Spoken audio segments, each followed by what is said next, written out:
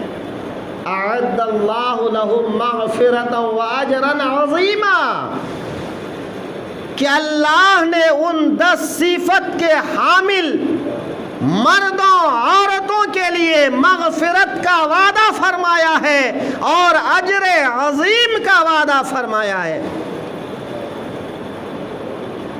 آقا کریم صلی اللہ علیہ وسلم نے عورتوں کا درد محسوس کیا. جب آقا نے محسوس کیا تو رب العالمین نے آقا کی بارگاہ میں قرآن بھیجا.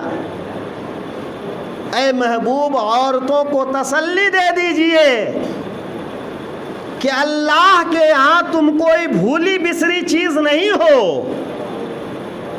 اللہ کے یہاں تمہارا بھی ذکر ہے، تمہارا بھی نام ہے، تمہارا بھی احترام ہے. اے عورتوں دل چھوٹا نہ کرو. اللہ رب العزت نے جہاں احکام مردوں کے لیے نازل کیے وہیں عورتوں کے لیے بھی. ہاں ایک گنا مردوں کو اللہ نے عورتوں پر فضیلت دی، مگر اس فضیلت کا مقصد صرف انسان کی زندگی کا نظام قائم رکھنا ہے کہ اگر کسی سسٹم کے اندر بڑا چھوٹا کی تمیز ختم ہو جائے، ایک دوسرے کی عزت ختم ہو جائے تو وہ سسٹم بگڑ جاتا ہے، افراتفری ہو جاتی ہے، بدنظمی ہو جاتی ہے. بدنظمی نہ ہو اس لیے سسٹم میں ایک کا عہدہ دوسرے کے اوپر، دوسرے کا تیسرے کے اوپر، تیسرے کا چوتھے کے اوپر یہ نظام چلتا ہے تاکہ لوگ ایک دوسرے کا کہا مانیں، ایک دوسرے کے حکم کو مانتے رہیں، اس کو عمل میں لائیں. اسی کو اللہ نے گھروں میں بھی نافذ کیا کہ شوہروں کو بیویوں پر فضیلت دی اور ایک نظام قائم کیا کہ مرد عورت حقوق کے لحاظ سے برابر ہیں. مرد کا حق اگر عورت کے اوپر ہے تو عورت کا حق بھی مرد کے اوپر ہے، لیکن مرد کو ایک گنا فضیلت ہے کہ عورتیں بچے مرد کا کہا مانیں، اس کے حکم کی نافرمانی نہ کریں تاکہ گھر میں نظام خراب نہ ہو جائے. لیکن وہیں مردوں کو حکم دیا اے مردوں عورتوں کے ساتھ اچھا سلوک کرو، بہتر سلوک کرو.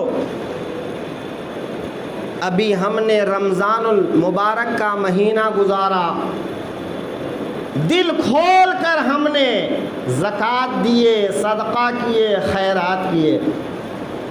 عام طور پر یہ دیکھا جاتا ہے کہ صدقہ خیرات مرد حضرات اپنے ہاتھوں سے کرتے ہیں. زکوٰۃ دینا ہوتا ہے تو مرد اپنے ہاتھوں سے دیتے ہیں، صدقہ فطر ادا کرنا ہوتا ہے تو مرد اپنے ہاتھوں سے دیتے ہیں، اور صدقہ کرنا ہے تو مرد اپنے ہاتھوں سے دیتے ہیں. تعمیر مسجد میں دینا ہے تو مرد اپنے ہاتھوں سے دیتے ہیں. لیکن میرے آقا کی حدیث پاک کا مفہوم ملاحظہ کیجئے. میرے آقا ارشاد فرماتے ہیں صدقہ کی رقم جتنے ہاتھوں سے ہو کر حقدار تک پہنچتی ہے ان تمام ہاتھ والوں کو اللہ اتنا صدقہ کرنے کے برابر ثواب عطا فرماتا ہے. رقم والے کے ثواب میں کمی نہیں ہوتی، لیکن وہ رقم جن جن ہاتھوں سے ہو کر حقدار تک پہنچتا ہے یہ بیچ والے سب اس ثواب کے حقدار ہو جایا کرتے ہیں. یہ حدیث پاک میں ہے۔ اس حدیث پاک کی شرح کرتے ہوئے محدثین فرماتے ہیں، شارحین فرماتے ہیں کہ کبھی صدقے کی رقم اپنے بچوں کے ہاتھ سے غریب مسکین تک پہنچایا کریں، کبھی بیوی کے ہاتھ سے، کبھی نوکر کے ہاتھ سے صدقے کی رقم پہنچوایا کریں۔ اس میں دو فائدہ، ایک تو ثواب سب کو ملا کرے گا، اور دوسرا فائدہ یہ ہوگا کہ بچوں کو صدقہ کرنے کی عادت لگے گی۔ جب بچے بچپن میں باپ کا صدقہ اپنے ہاتھ سے دیا کریں گے تو ان کی ذہن سازی ہوگی کہ صدقہ دینا ہمارے یہاں اچھا عمل ہے، ہمارے والد کرتے ہیں تو ہم کو بھی دینا چاہیے۔ تو بیوی بچوں کو صدقہ دینے کی عادت لگے، اس لیے شارحین فرماتے ہیں بیوی بچوں سے بھی صدقہ دلوایا جائے۔ آقا کریم صلی اللہ علیہ وسلم کی ازواج میں ایک حضرت زینب بنت خزیمہ رضی اللہ عنہا ہیں، ان کی کنیت ہے ام المساکین۔ ام المساکین، ام کے معنی ہے ماں، اور مساکین یہ مسکین کی جمع ہے، تو مسکینوں کی ماں۔ حضرت زینب کو اس کنیت سے کیوں یاد کیا گیا کہ وہ اکثر و بیشتر صدقہ کیا کرتی تھی، خیرات کیا کرتی تھیں۔ ان کے صدقہ و خیرات اور غربا پروری کی وجہ سے وہ مشہور ہو گئیں ام المساکین کے نام سے، کہ ازواج مطہرات میں دیگر ازواج بھی خیرات کرتی تھیں، لیکن ان کو اس لقب سے یاد نہیں کیا گیا، صرف حضرت زینب بنت خزیمہ کو اس کنیت سے یاد کیا گیا۔ حضرت زینب دباغت کا کام کرتی تھی۔ دباغت سمجھتے ہیں نہیں؟ یہ کچے چمڑے کو لا کر اس کو صاف کرنا، سکھانا، اس میں نمک بھرنا، کام کاج کے لائق بنانا۔ تو دباغت کا کام اپنے ہاتھوں سے کرتی تھیں، اور اس دباغت کے کام سے جو آمدنی ہوتی کچھ وہ اپنے خرچے میں لاتی تھیں اور کچھ غریبوں مسکینوں میں تقسیم کیا کرتی تھیں۔ پتہ چلا عورتوں کا اپنے گھروں میں کام کرنا، جس میں پردے کے اہتمام کرنے میں کوئی حرج نہ ہو، مضائقہ نہیں ہے، یہ ازواج مطہرات کی سنت ہے۔ اور اپنے کام کے پیسے سے صدقہ خیرات کرنا، اس میں شوہر کے پوچھنے کی بھی ضرورت نہیں ہے، وہ اپنی کمائی میں سے اپنا صدقہ خیرات کر سکتی ہیں۔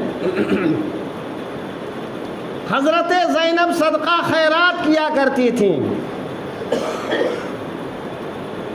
میں نے ابھی حدیث پاک کا مفہوم بیان کیا کہ مردوں کو چاہیے کہ اپنے بچوں اور عورتوں سے بھی صدقہ خیرات مساکین تک پہنچایا کریں۔ اس کا مقصد کیا ہے معلوم ہے؟ یہی کہ عورتوں کے دل میں بھی تمنا ہوتی ہے کہ ان کا بھی نام کہیں آئے۔ اللہ کے یہاں صدقہ کرنے والوں میں، خیرات کرنے والوں میں، نیکی کرنے والوں میں ان کا بھی نام آئے۔ اور جو سورہ احزاب کی آیت میں 10 خوبیاں میں نے آپ کے سامنے پڑھا ہے، ان میں ایک خوبی یہ بھی ہے والمتصدقین والمتصدقات، اور صدقہ کرنے والے مرد اور صدقہ کرنے والی عورتیں، اعد اللہ لہم مغفرۃ واجرا عظیما، ان کے لیے اللہ نے وعدہ فرمایا ہے مغفرت کا اور اجر عظیم کا۔ لیکن اکثر گھروں میں ایسا ہوتا ہے کہ عورتیں کام کاج نہیں کرتی ہیں، عورتیں کاروبار نہیں کرتی ہیں، تو ان کے پاس جو بھی رقم آتی ہے وہ شوہروں کے عطیہ سے آتی ہے، ان کے دینے سے آتی ہے۔ اکثر گھروں میں لوگ اخراجات کے لیے، گھریلو خرچہ کے لیے عورتوں کے ہاتھ میں رقم دے دیتے ہیں۔ بہت سے لوگ گھر کا سامان لا کر پہنچا دیتے ہیں، اور بہت سے لوگ گھریلو اخراجات کے لیے ایک رقم دے دیتے ہیں کہ آپ لوگ اپنے حساب سے گھریلو ضروریات کی چیزیں لے آئیں، اور خواتین لے آتی ہیں، ان میں کچھ بچت کر لیتی ہیں اور کچھ خسارہ کر لیتی ہیں۔ بھئی کبھی ایسا ہوتا ہے کہ جناب اس مہینے آپ کی خرچی میں سے گھٹ گیا ہے اور لائیے، اور کبھی ایسا ہوتا ہے کہ خرچی میں سے تھوڑا کچھ بچ گیا ہے، تو کبھی شوہر واپس بھی لیتے ہیں یا اگلے مہینے میں شفٹ کرتے ہیں، اور کبھی کبھی وہ رہ جاتا ہے عورتوں کے پاس۔ تو اکثر ایسا ہوتا ہے کہ عورتوں کی بچت کا ذریعہ وہی خرچی بچت ہے کہ اس میں سے وہ جو بچا لیں، کبھی ان کو کپڑے وغیرہ کے لیے دیا جاتا ہے تو ان میں سے جتنا وہ بچا پائیں بچا لیں۔ تو کبھی کبھی خواتین اپنی بچت میں سے صدقہ کر دیا کرتی ہیں، اور کبھی کبھی نہیں بھی کر پاتی ہیں، لیکن ان کے دلوں میں بھی تمنا ہوتی ہے کہ وہ بھی کچھ اللہ کی راہ میں خرچ کریں۔ تو جن کو اللہ نے حیثیت دیا ہے، اگر آپ اللہ کی راہ میں خیرات کرتے ہیں تو کچھ رقم اٹھا کر خاتون کو بھی دے دیا کریں کہ محترمہ یہ اپنی طرف سے آپ بھی صدقہ کر دیں۔ ایسا نہیں کہ خاتون کو ثواب ملے گا اور آپ کو ثواب نہیں ملے گا، رقم آپ کی ہے تو آپ کو بھی پورا ثواب ملے گا، لیکن خاتون کو بھی ثواب مل جائے گا، اور ساتھ ہی ساتھ ان کا دل بھی بڑا ہو جائے گا۔ خواتین کا دل جیتنے کا یہ بھی ایک طریقہ ہے۔ آقا کریم صلی اللہ علیہ وسلم پانی کا پیالہ جب پانی پیتے تھے تو اس جگہ منہ لگا کر پیتے تھے جس جگہ حضرت عائشہ منہ لگا کر پیتے تھیں۔ محبت جتانے کا یہ بھی ایک طریقہ ہے۔ تو شوہر اپنی بیوی سے محبت کا اظہار کرے، یہ بہتر چیز ہے۔ آج ہم لوگ بخیلی کرتے ہیں، کچھ بھی ہو جائے عورت پر یہ ظاہر نہیں ہونا چاہیے کہ ہم ان سے کتنی محبت کرتے ہیں۔ احساس کمتری کا شکار ہو کر وہ ہمیشہ مایوس رہتی ہیں، میرا شوہر مجھ سے کبھی محبت نہیں کرتا۔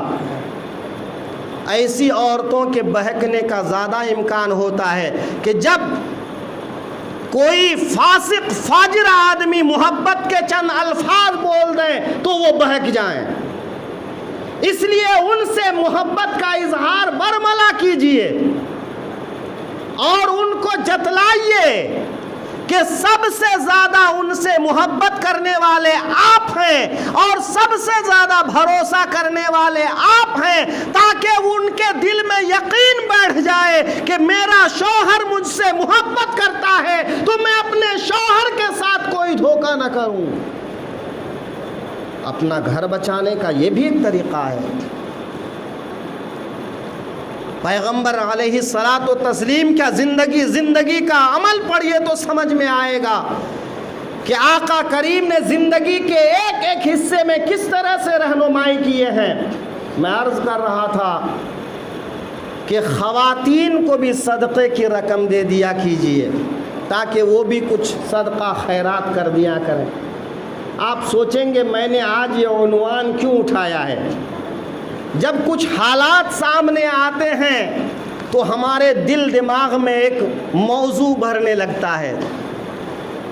ایک خاتون نے ہم سے سوال کیا کہ حضرت شوہر الحمدللہ خوشحال ہیں، اچھا کماتے ہیں، لیکن خرچی اتنا کم دیتے ہیں کہ ہم اپنے گھر کا خرچہ ہی پورا نہیں کر پاتے کہ اللہ کی راہ میں صدقہ کیسے کریں۔ حالانکہ ہمارے دل میں بھی خیال ہوتا ہے کہ ہم اللہ کی راہ میں صدقہ کریں۔ کیا ایسی حالت میں ہم شوہر کی جیب میں سے کچھ بنا بتائے لے لیا کریں؟ اگر بنا بتائے ہم نے لے لیا تو کیا یہ گناہ ہے؟ کیا یہ جائز نہیں ہے؟ اب میں سوچ میں پڑ گیا ان کو کیا جواب دوں، لیکن فوراً میرے ذہن میں خیال آیا کہ نفقہ کی بحث میں ایک جزیہ ہے کہ شوہر اگر بقدر ضرورت بیوی کو خرچہ نہیں دیتا تو شوہر کے بتائے بنا شوہر کے مال میں سے خرچ کرنا بیوی کے لیے جائز ہے، بیوی کی پکڑ نہیں ہے۔ پھر میرے ذہن میں ایک واقعہ آیا کہ جب فتح مکہ کے بعد مکہ کے مرد عورت حضور کی بارگاہ میں ایمان کے لیے بیعت کے لیے حاضر ہونے لگے تو ان میں ابو سفیان کی بیوی اور عتبہ کی بیٹی ہند بنت عتبہ وہ بھی آئیں، ایک سردار کی بیٹی اور ایک سردار کی بیوی۔ جب وہ حضور کی بارگاہ میں ایمان اور بیعت کے لیے آئیں، حضور نے چند باتیں کہیں۔ اپنی اولاد کو قتل مت کرو، بڑی تیز ترار تھی، کہنے لگی ہم تو بچوں کو پال پوس کر بڑا کرتے ہیں اور آپ تو قتل کر ڈالتے ہیں۔ ان کا اشارہ تھا جنگ بدر کی طرف کہ جنگ بدر میں ان کے باپ، ان کے چچا اور ایک بھائی قتل کیے گئے تھے، اسی طرف اشارہ تھا۔ کہا بدکاری نہ کیا کریں، خاموش رہیں۔ پھر میرے آقا نے فرمایا چوری نہ کیا کریں، بول پڑی کہ یا رسول اللہ یہ ابو سفیان بڑا مالدار آدمی ہے لیکن میری ضرورت کے مقدار یہ خرچ نہیں دیتا ہے تو میں اس کی جیب میں سے کچھ نکال لیا کرتی ہوں، کیا یہ چوری ہے؟ کیا یہ گناہ ہے؟ میرے آقا ہنس پڑے۔ کہ ابو سفیان جو مجھے خرچ دیتا ہے وہ میرے لیے کافی نہیں ہے تو کیا بنا بتائے اس کی جیب میں سے کچھ نکال لیا کروں، یہ میرے لیے جائز ہوگا؟ میرے آقا نے حامی میں سر ہلایا، ٹھیک ہے۔ یہ واقعہ فوراً میرے ذہن میں آیا کہ ہند بنت عتبہ ابو سفیان کی بیوی کے سوال پر میرے آقا نے ہاں میں سر ہلایا تھا تو میں نے اس خاتون سے کہا ٹھیک ہے، لیکن اتنا نہیں نکالیے گا کہ ان کو نقصان ہو جائے، تھوڑا نکالیے گا، ہے نا؟ بھی زیادہ نکال لینے سے اگر ان کے کاروبار میں نقصان ہونے کا اندیشہ ہو، ان کو تکلیف پہنچنے کا اندیشہ ہو تو اتنا مت نکالیے گا۔ اب پتہ نہیں علماء میرے بارے میں کیا فتویٰ دیں گے نہیں جانتا، لیکن میں نے دونوں جزیہ مد نظر رکھ کر اس خاتون سے کہا کہ ٹھیک ہے تھوڑا بہت نکال لیا کریں۔ اب دوبارہ مجھے یہ فتویٰ نہ دینا پڑے اس تقریر کے بعد، آپ حضرات خود ہی دے دیا کریں، ہے نا؟ تو بھائی جب کوئی واقعہ سامنے آتا ہے تو تقریر سامنے آتی ہے۔ اور جب ہم کوئی تقریر کرتے ہیں تو اس کا کوئی پس منظر اور پیش منظر ہوا کرتا ہے، لہذا آپ حضرات ان باتوں کو دھیان رکھیں، کبھی اپنے بچوں کو، کبھی بیوی کو، کبھی ماں کو، کبھی باپ کو، گھر کے جو افراد ہیں تھوڑا خرچی کے نام پر، کبھی صدقہ خیرات کے نام پر، کبھی کسی اور کے نام پر دے دیا کریں تاکہ وہ تنگی محسوس نہ کریں۔ اللہ آپ سب کو اجر عظیم عطا فرمائے، دنیا آخرت میں بہترین جزا عطا فرمائے۔